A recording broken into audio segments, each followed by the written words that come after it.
warahmatullahi wabarakatuh. Selamat pagi anak-anakku kelas 7 Sekota Bontang. Bagaimana kabarnya hari ini? Semoga kalian selalu dalam keadaan sehat walafiat.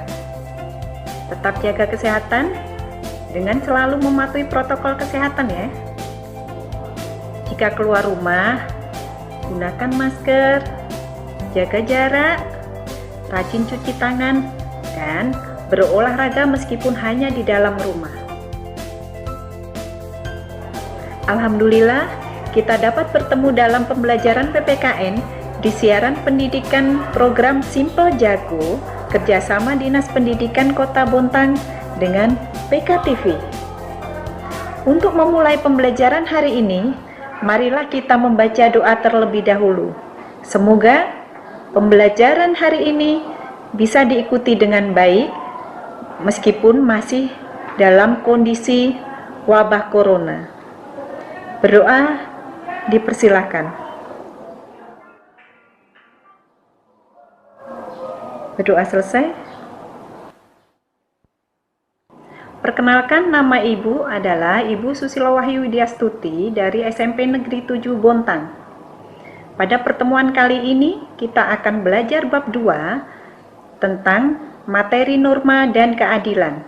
Nah, anak-anak, sebelum kita mulai pembelajaran, tolong siapkan alat tulis kalian untuk mencatat hal-hal yang penting.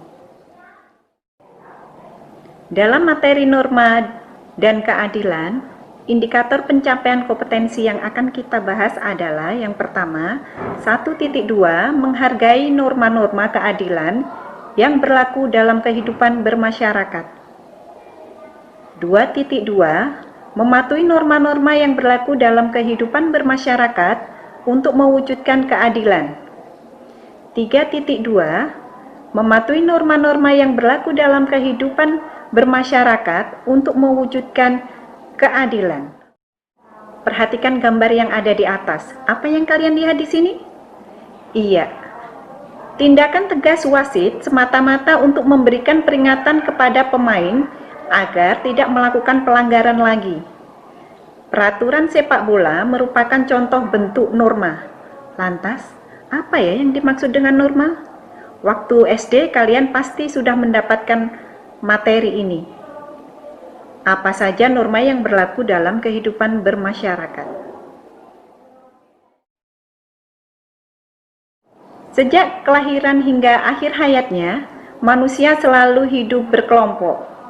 Seorang ahli filsafat bangsa Yunani bernama Aristoteles dalam bukunya Politics mengatakan bahwa manusia adalah zoon politikon. Artinya, manusia selalu hidup berkelompok dalam masyarakat. Dengan demikian, manusia merupakan bagian dari manusia lain yang hidup bersama-sama. Manusia pada dasarnya memiliki dua kedudukan, yaitu sebagai makhluk sosial dan yang kedua sebagai makhluk individu.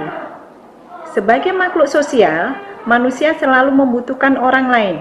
Oleh karena itu, ia akan tergabung dalam kelompok manusia yang memiliki keinginan dan harapan yang selalu diwujudkan secara bersama-sama.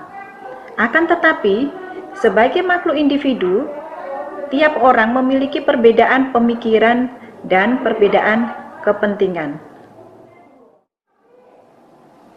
Seluruh kelompok masyarakat pasti memiliki aturan, bahkan ketika hanya ada dua orang berkumpul, pasti akan ada aturan atau norma-norma yang mengatur dua orang tersebut untuk berinteraksi.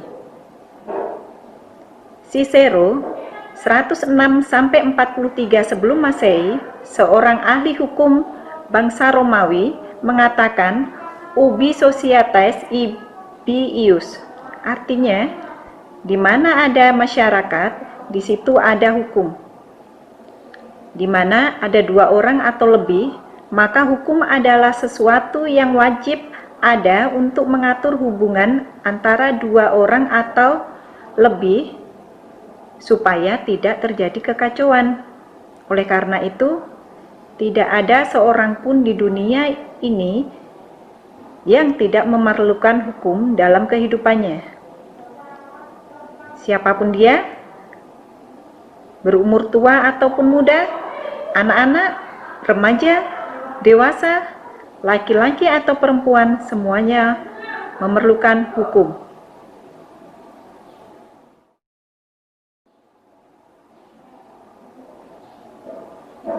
Nah, sekarang kita akan membahas hakikat dan tujuan norma. Norma adalah petunjuk atau patokan perilaku yang pantas dan tidak pantas dilakukan oleh individu. Tujuan dari norma adalah mengendalikan perilaku individu dan mencegah pengaruh negatif masuk dalam kehidupan masyarakat. Ciri-ciri norma. Norma dalam masyarakat memiliki sejumlah ciri. Ciri-ciri norma dalam masyarakat dapat diperinci sebagai berikut. Yang pertama, hasil kesepakatan bersama. Norma merupakan hasil kesepakatan anggota masyarakat. Ketika norma diberlakukan, anggota masyarakat wajib mentaati dan melaksanakan ketentuan sesuai kesepakatan yang telah dimusyawarahkan. Yang kedua, tertulis dan tidak tertulis. Norma tertulis merupakan norma resmi yang bersifat tertulis dan mengikat serta memiliki sanksi yang tegas seperti norma hukum. Kalau norma tidak tertulis, itu merupakan norma yang tidak resmi, yang tidak tertulis, dan memiliki sanksi yang tidak tegas seperti norma kesusilaan dan norma kesopanan. Yang ketiga, adanya sanksi. Pemberian sanksi diberikan dengan pelanggaran yang dilakukan. Biasanya, norma tertulis memiliki sanksi lebih kuat dan tegas daripada norma tidak tertulis. Yang terakhir adalah bersifat dinamis.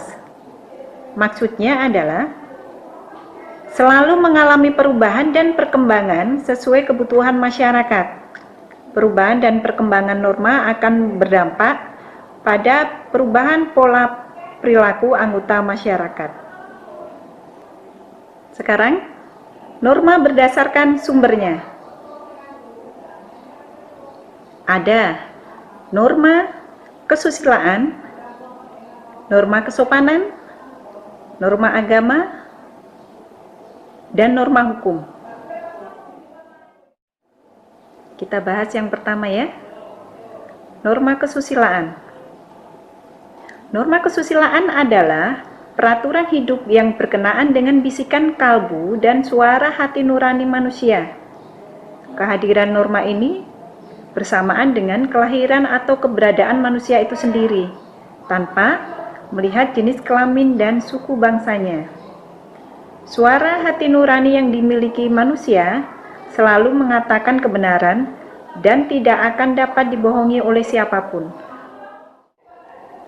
Arti penting norma kesusilaan yang pertama, membentuk perilaku yang baik sesuai hati nurani. Yang kedua, membentuk manusia agar memiliki rasa moralitas yang tinggi. Ketiga, menjaga hubungan antara individu serta kerukunan anggota masyarakat. Norma mengatur agar perbedaan dalam masyarakat tidak menimbulkan kekacauan atau ketidaktertiban. Yang terakhir adalah sebagai sistem pengendalian sosial. Nah, sekarang perhatikan video yang akan Ibu tampilkan. Ini adalah contoh norma kesusilaan.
sopan si tang satu nih orang ada barmen baru dia ada nih potong siapa sih tahu siapa pun anak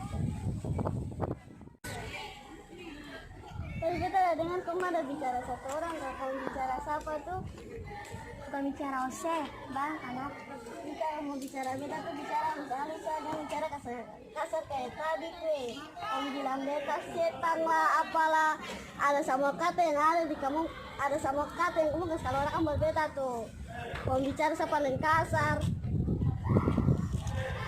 kalau begitu kan minta maaf Win nah di sini tuh kita minta maaf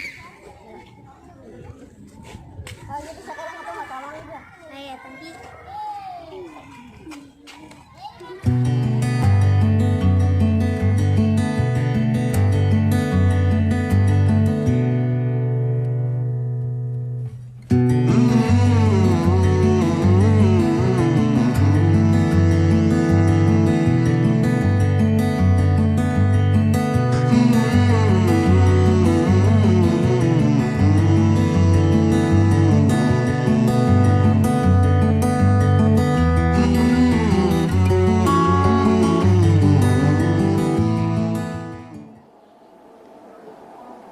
Yang kedua, norma kesopanan. Nah, apa yang kalian lihat dari gambar ini anak-anak? Iya. Apa yang dilakukan anak kecil ini? Dia mengetuk pintu sebelum masuk ke dalam rumah. Termasuk norma apa ini? Iya, norma kesopanan. Norma kesopanan adalah norma yang berlaku dalam pergaulan manusia dalam kehidupan sehari-hari. Sumber norma kesopanan. Norma kesopanan bersumber dari tata kehidupan atau budaya yang berupa kebiasaan-kebiasaan masyarakat dalam mengatur kehidupan kelompoknya. Sanksi norma kesopanan. Sanksi terhadap pelanggaran norma kesopanan dapat berupa pengucilan, tidak disenangi, atau dicemooh oleh masyarakat. Norma kesopanan bersifat relatif. Artinya apa? Jadi, apa yang dianggap sebagai norma kesopanan berbeda-beda di berbagai tempat, lingkungan, atau waktu. Sekarang, kalian perhatikan contoh norma kesopanan dalam video ini.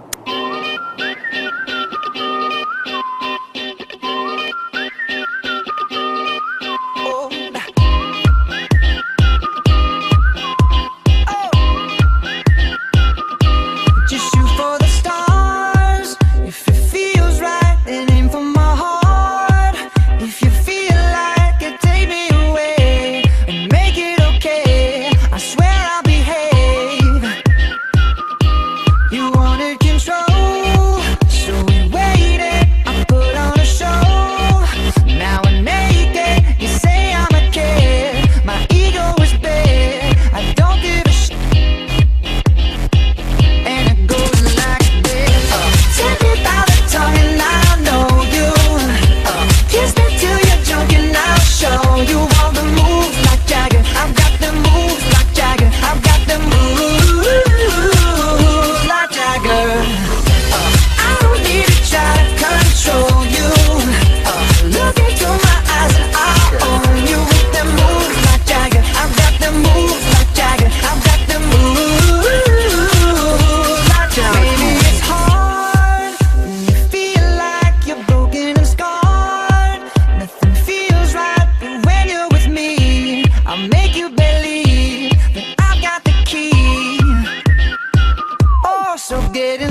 Yang ketiga adalah norma agama.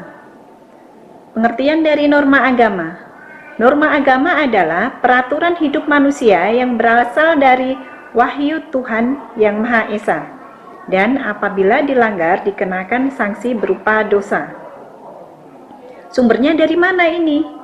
Sumbernya dari kitab suci. Nah, anak-anak, sekarang kalian perhatikan, ini adalah contoh norma agama.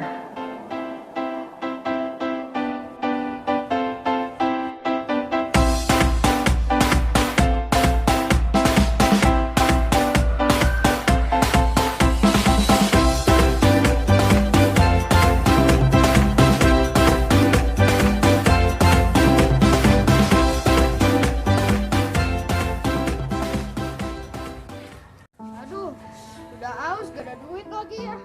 Nah.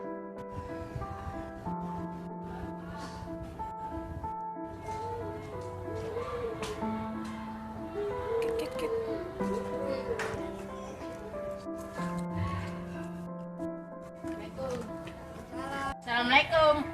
Tapi ada keperluan apa kemarin? Ini buat lo Di, mau nggak? Nih, duduk aja nih bareng gua.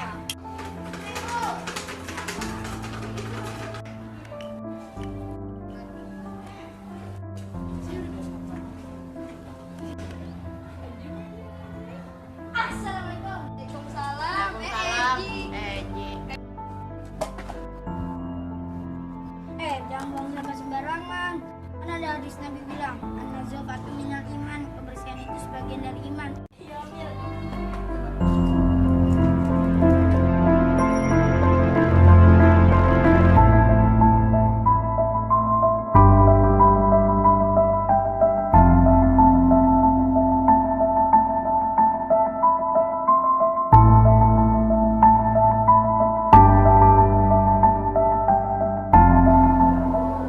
Yang keempat adalah norma hukum.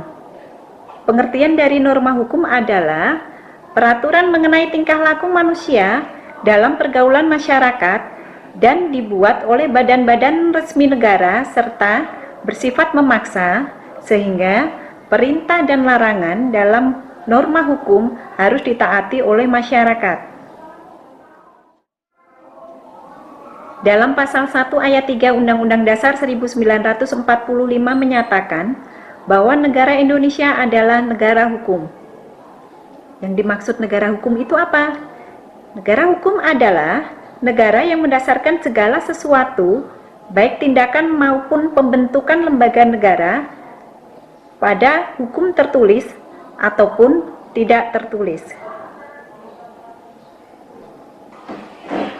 Selanjutnya, tujuan hukum antara lain, yang pertama, untuk mengatur tata tertib masyarakat secara damai dan adil. Kedua, untuk menjaga kepentingan tiap manusia supaya kepentingan itu tidak dapat diganggu. Yang ketiga, untuk menjamin adanya kepastian hukum dalam pergaulan manusia. Nah, sekarang perhatikan video dari norma hukum yang akan Ibu tayangkan ini.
Nah anak-anak, demikianlah pembelajaran kita tentang norma dan keadilan.